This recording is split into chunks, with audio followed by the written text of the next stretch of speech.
Ssabalabirizi w'ekkanisa ya Uganda Dr.stephen kaziimba mugalu alaze obutali bumativu ku nsonga y'abaana abafiira mu nsindikagano mu kivulo ekyayingiza abantu mu mwaka ku Freedom City. N'agamba kino kyaswazanya abazadde abakkiriza abaana baabwe abato kugenda mu kivulo ekyo. Bannange, okuyingira omwaka muguyingirenga nga musaba nga mwewaayo eri Katonda, naye okuyingira omwaka ne mutwala n'abaana bato mu binyumu tebalina kye bategeera. Oluusi otulo tubakwatidde babalinnye. Bannange, tusseeyo omwoyo ku baana, kubanga abaana bambwe bafiira nga abantu nga 9 ne bafa 10. Abaana nga nabo bali omwo banna ekibi nnyo. N'olwekyo nga tulowooza ku buweereza bwa Yesu Kristo, omwaka guno tulowooza nnyo ku baana, kuba okutwala baga yebadde kibiyo kyeno nti babadde omanye abantu bagenda mu binyumu we batamiira baba tebategeera. Omutamiivu nga yabuusebuuse ayinza n'okukwata empagi ng'eraga ngenda gijja n'enjono ngisuula.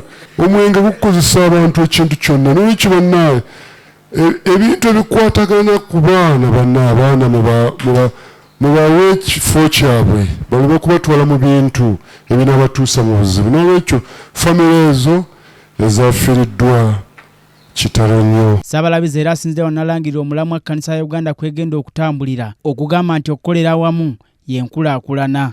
Buli mu nteekateeka ya Katonda yennyini, Katonda yennyini y'ensibuko y'obumu obwo. Mwatugattira ffe ffenna, tewali mulala. Kyova olaba eri ku ntandikwa agatukole omuntu mu ngeri yaffe. Katonda yennyini, si bakatonda basatu, ali omu mu buweereza bwa mirundi 3. Ekkanisa yaffe tulina ekyo. Kakati sanjula omutwe guno naye ojja kwesanga guno omutwe gwayisibwa Balabirizi House of Bishops. Lete kikwewunyisa wamugera okusa nti ate wadde ogwa Church of Uganda naye ate ffe wane waffe guno ate gwe tuliko, ate ffe egindye ate kati ffe tuli ku guno. Nugamba bonna abantu bakula batya? Mwe mwateesa. Abantu bagenda ne bateesa ekintu kyabwe ne bamala ne bakikuwa akalipo.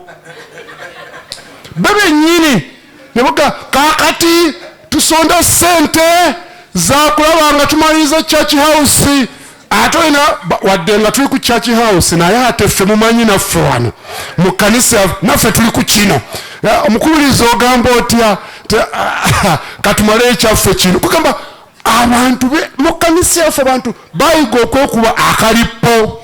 Ssabalabirizi agambye nti waliwo abakkiriza abalumbagana obukulembeze bwe saako n'obulala olw'emiramu egyo gye bateekangawo okugoberera ng'ekkanisa ya Uganda ne mu nkulaakulana ezitali zimu, wabula byasabye nti bino bisaanidde okukoma mu mwaka oguwedde okulaba ng'ekkanisa ya Uganda n'abantu awamu bakulaakulana.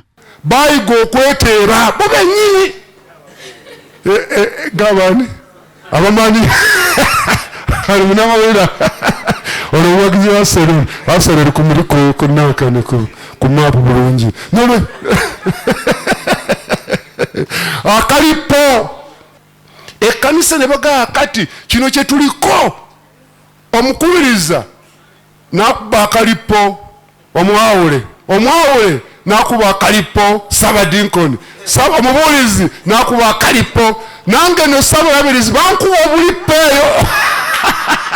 Abankuba obulipo be bali mu kukola baga kabyogere waggulu naffe kati mukuba obulipo. Ekkanisa tegenda kula nga twekuba obulipo. Eggwanga teligenda kula nga abantu beekuba obulipo. Buganda tegenda kula nga Abaganda bennyini abali mu kintu muli beekuba obulipo. Ne bakuba beene obulipo, ne bakuba Katikkiro obulipo. Abantu bagera ddala ne babira ddala omuntu ayinza okuweereza eggambo baddu. Ono agambye nti abantu basusse okwagala ebirungi nadala bali mu bufumbo ekibaviiriddeko okugwa miteeru, nawe ekyokulabirako eky'obufumbo bwabwe Ssabbiiti eno bawezezaamu emyaka 39.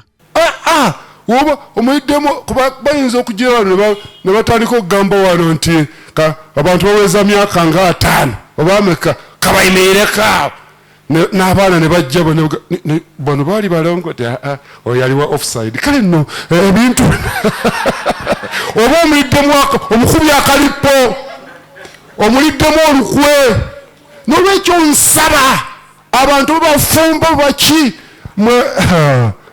abanda bwano nga mukyali bavubuka bato mu maka temukuba bannamu obulipo.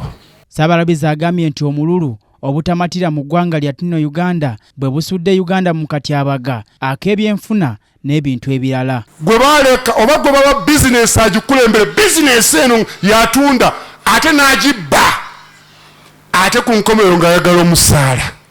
Kakati nno okukakkana gwe kennyini weeridde bizinesi ogikubye akalipo gwe kennyini ogiridde kifaanagana nga alinnyo omuti waggulu eri aye otandika okugusala gwe kennyini ku nkomerero wegugwa ani afiirwa gwe kennyini ogwa nakyo waliwo bamwa bizinesi nga zigudde naye nga bazikolamu be bazisudde bennyini. Tulina abantu oluusi bakozi mu gavumenti naye ne babbira ddala ku mirimu gye bakola gye nnyini. Nambira oyo akulinaanya owulira ki Bishop byayogera. Nze Omulangira Junju Moses, KTV Amalindirire.